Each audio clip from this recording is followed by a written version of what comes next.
Hello students, today we are going to discuss the topic artificial hybridization. So firstly, what is the meaning of hybridization?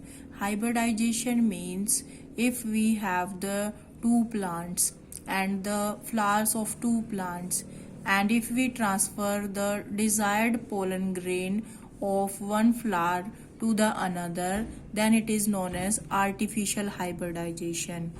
And if this hybridization is known as the naturally, then we can say hybridization. So why there is the need of artificial hybridization?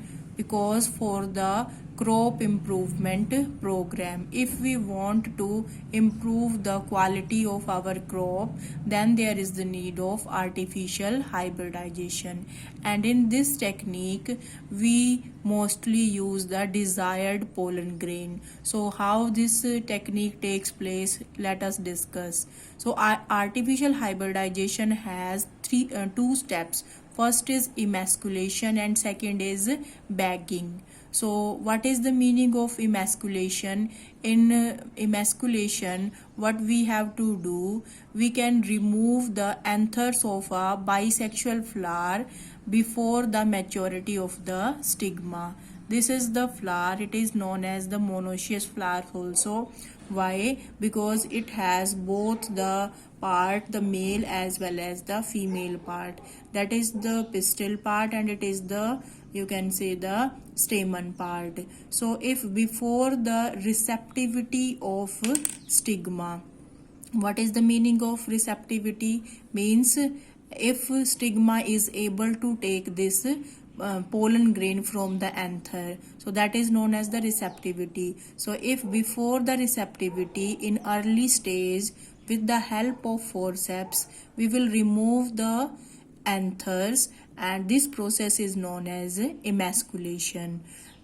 After that, what we have to do, we have to bag the stigma part of pistil. Why? Because after the removal of the anthers, there may be the pollen grain of other flower that may come here and pollination takes place. But in this technique we want to desired pollen grain, so that there is the need of bagging. With the help of a butter paper or a simple paper, we can just cover the stigma part.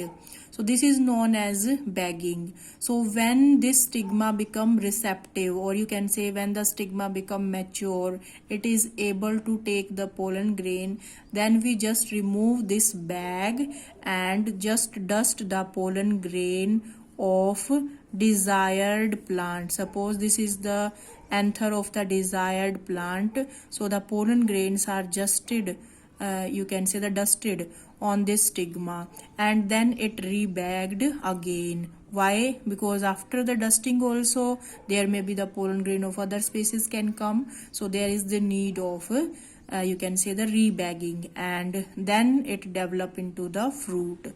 So by this method we develop the fruit of our desire, we can say, because here we used the pollen grain of desired quality. So this is known as emasculation. So I think all of you understood this technique. Then we can say why there is the need of bagging. So I think you understood there is the need of the bagging, because without bagging any pollen grain of any other plant can come. But in case of you can say the unisexual flower, especially the female flower, so the name of the female flower also known as pistillate flower.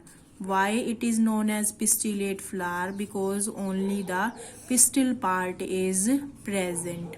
So we can say, because in this pistillate flower there are the no anthers, so we can say there is the no need of emasculation in this flower. Why? Because the anthers are not here. So we can say in case of female flower there is the no need of emasculation, but bagging is required. Why bagging is required? Because if you can say bagging is not here, then the pollen grain of any other plant can come and there may be the cross pollination. So I think you understood this, and this question always come, why there is the need of bagging but no emasculation in case of female flowers. So that is about artificial hybridization, and in this technique we use the desired pollen grain and we can improve the quality of a crop. So that is the artificial hybridization. Thank you.